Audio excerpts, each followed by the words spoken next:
आपका pedagogy of English है, उसके अंदर सेकेंड यूनिट शुरू कर रहे हैं। फर्स्ट यूनिट आपकी पूरी हो चुकी है और यदि आपको कोई नहीं समझ में आ रहा है तो आप मुझसे पूछ सकते हैं। तो आज जो हम आपके शुरू करने जा रहे हैं वो है आपकी सेकेंड यूनिट, जिसका नाम है learning resources in English language. जो सेकेंड यूनिट है उसका आपका नाम है लर्निंग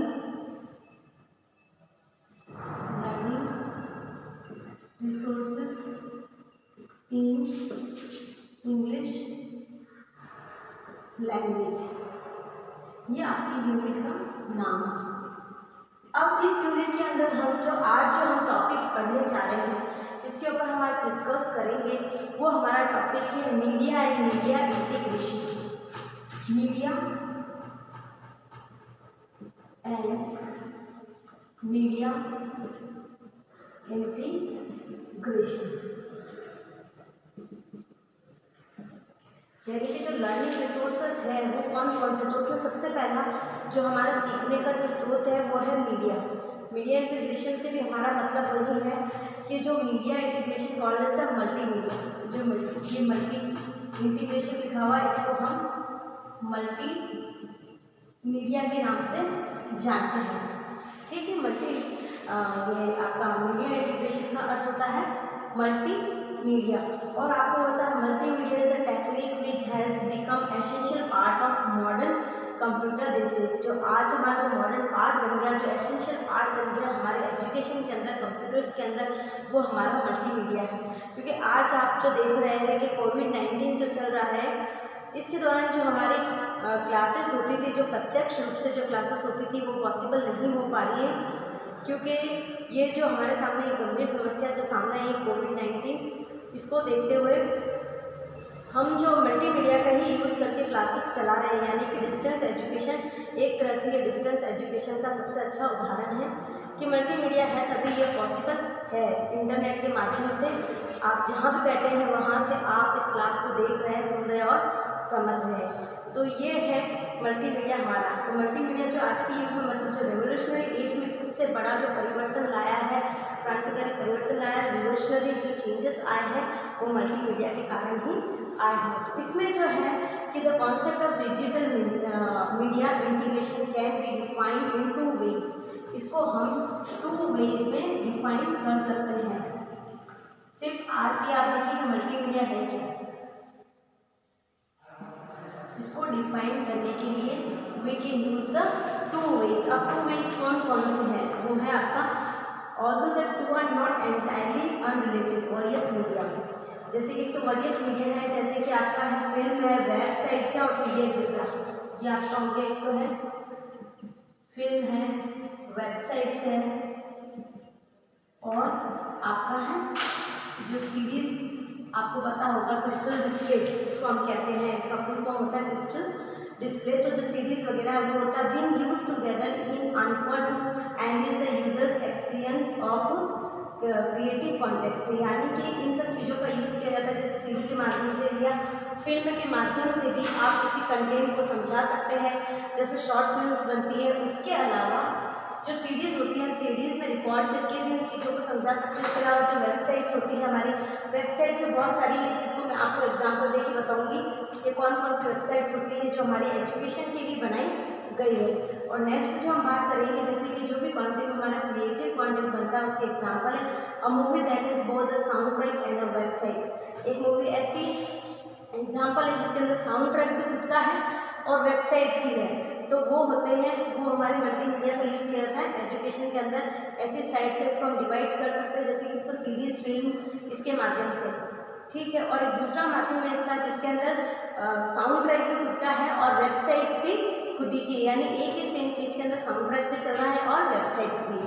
नेक्स्ट जो हमारा there is a great use of multimedia in production, information, recreation, education and creative work. इसका जो मल्टीमीडिया का जो सबसे ज़्यादा यूज़ होता है हमारा, वो किस किस में होता है, इंफॉर्मेशन, प्रोडक्शन ऑफ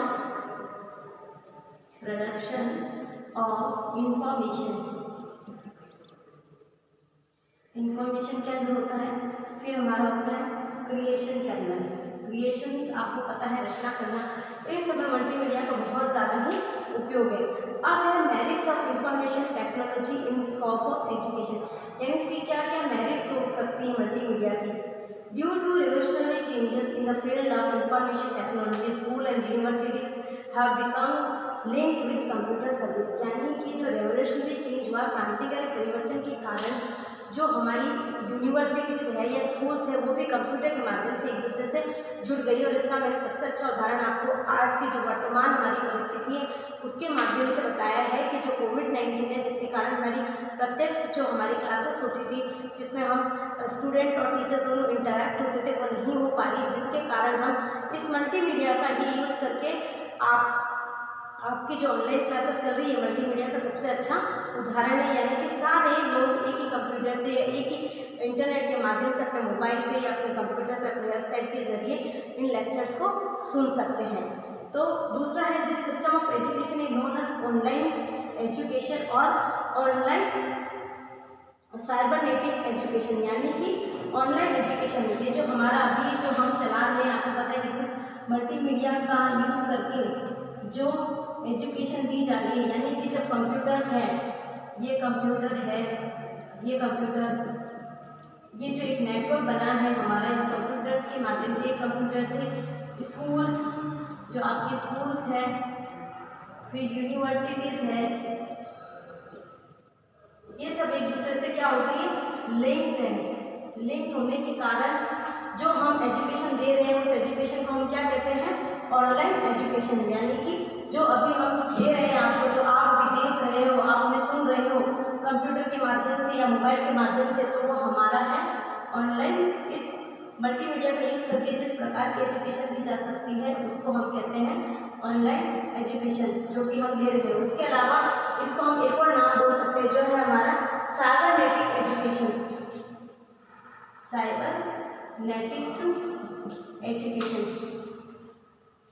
यानी कि साइबर सेल्स जो होते हैं, यानी साइबर से कनेक्टेड एजुकेशन। साइबर होते हैं इंटरनेट में, आपने साइबर कैफे सुना होगा, जहाँ पर जाके बहुत सारे कंप्यूटर मिलते हैं, हम नेट देख के उसमें सर्फिंग कर सकते हैं, गेम्स खेल सकते हैं, हमें अपना कोई प्रिंट आउट निकाला, अपना कोई प्रोजेक्ट करना, तो हम साइबर पे जाकर अपनी सारी चीज़ें वहाँ से निकलवाते हैं। तो उसी तरह से इसे साइबरनेटिक एजुकेशन भी कह सकते हैं और ऑनलाइन एजुकेशन। और उसका अच्छा उदाहरण अभी आप लोग खुद ही देख रहे हो, क्योंकि आप जो भी एजुकेशन ले रहे हैं वो आपकी साइबरनेटिक एजुकेशन है।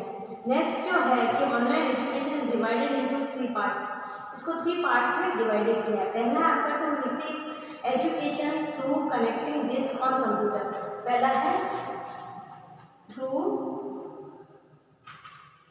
कनेक्टिंग डिस्क ऑन कंप्यूटर, यानी कि जो भी आपकी कंप्यूटर है उसके माध्यम से, डिस्क कंप्यूटर के माध्यम से जोड़ के भी आप कनेक्ट हो सकते हैं आपकी एजुकेशन को, जो साइबरनेटिक एजुकेशन है या ऑनलाइन एजुकेशन उसके माध्यम से। दूसरा to receive education by linking educational institute और यूनिवर्सिटीज विद कंप्यूटर, यानी कि जो आपके किससे कनेक्ट होकर, तो कनेक्ट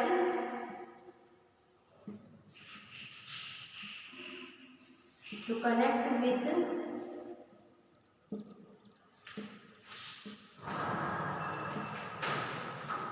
institutional और जितनी भी यूनिवर्सिटीज है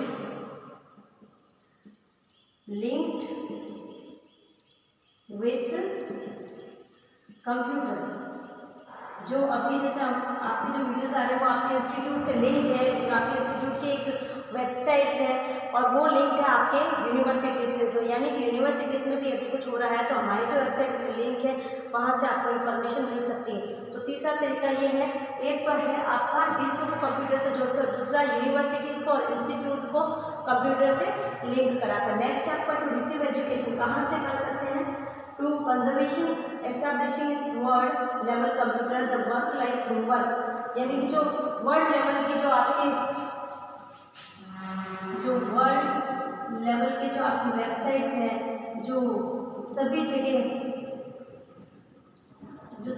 प्रोवाइड की जाती है, जैसे कि एक आपका अपने डिस्क को कंप्यूटर से कनेक्ट करता है, दूसरा आप यूनिवर्सिटी है या फिर आपकी इंस्टीट्यूशन जो भी है वो आपके कंप्यूटर से लिंक है। दूसरा जो है हमारा वो जो सबसे ज़्यादा इम्पोर्टेंट है, जो आपके वर्ल्ड लेवल की जो वेबसाइट्स हैं जिनके माध्यम से, जिसमें आपकी वेबसाइट से कुछ प्रचलित, जिसके माध्यम से एजुकेशन ले सकते हैं, होमवर्क ये हो गई आपकी एक वेबसाइट। इस पर यदि हम चाहते हैं तो हमें यहाँ से बहुत सारी एजुकेशन संबंधी जानकारी मिलती है। फिर दूसरी हमारी onlineLearning.com, onlineLearning.com। ये सिर्फ आपके लिए कुछ एग्जाम्पल है कि किस प्रकार के और हम किससे हमारी एजुकेशन जो हम रिसीव कर सकते हैं। फिर है हमारा BeingEducation.com, BeingEducation.com एक्सेट्रा इत्यादि, यानी इस प्रकार की है। और जो मेन वेबसाइट है, the main websites are in, जो हमारी द मेन वेबसाइट्स इन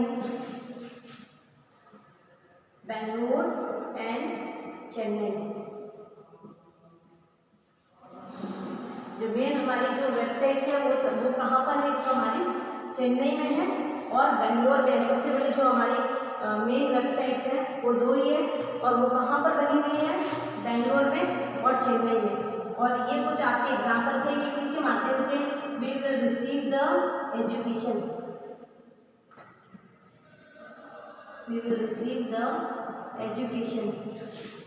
तो 3 वेज बताए थे। फर्स्ट वे था to connect disk with computer, और नेक्स्ट आपका to connect computer to your institutions and universities. जो यूनिवर्सिटीज है, इंस्टीट्यूट है, उसको कनेक्ट करना या लिंक करना कंप्यूटर से। और जो तीसरा था आपका मेन इंपॉर्टेंट वो था जो वर्ल्ड लाइक लेवल हमारी जो भी वेबसाइट्स है, एजुकेशनल वेबसाइट्स, उनसे खुद को कनेक्ट करना, जैसे कि आपकी homework.com है, फिर आपका है onlineLearning.com है और BeingEducation.com है एक्सेट्रा। और जो हमारी ये वेबसाइट्स जो है, इसके जो केंद्र है, मतलब जो वेबसाइट्स है वो हमारे कहाँ पर, इंडिया में बेंगलोर और चेन्नई में। मेन वेबसाइट्स हमारी एजुकेशन की बेंगलोर और चेन्नई में। तो आज जो आपने पढ़ा था वो था media and multimedia, media integration. तो मीडिया इंटीग्रेशन को मल्टीमीडिया कहते हैं। मल्टीमीडिया में एक रेवोल्यूशनरी चेंजेस लाए एजुकेशन में, जिसके माध्यम से घर बैठा हुआ इंसान या दूर बैठा हुआ इंसान भी मल्टीमीडिया के माध्यम से एजुकेशन ले सकता है। और जो तो यानी किस प्रकार से लर्निंग, एक तरह से मीडिया जो है हमारा मल्टीमीडिया, मीडिया इंटीग्रेशन, ये एक तरह से लर्निंग रिसोर्सेस है, यानी अधिगम का स्रोत है, जिससे हम कुछ ना कुछ सीख सकते हैं। फिर आपको मैंने इसके अंदर बताया था कि किस तरह से आप इससे लिंक हो सकते हैं, या कैसे एजुकेशन इसको हम इससे एजुकेशन हम ले सकते हैं। तो यदि आपको इसके अंदर जो आज मैंने टॉपिक दिया था आपका मीडिया इंटीग्रेशन, जो फर्स्ट आपका लर्निंग रिसोर्सेस था वो आपका था मीडिया इंटीग्रेशन यानी कि मल्टीमीडिया। और यदि इसमें आपको कुछ भी समझ में नहीं आता है तो आप मुझसे पूछ सकते हैं। Thank you.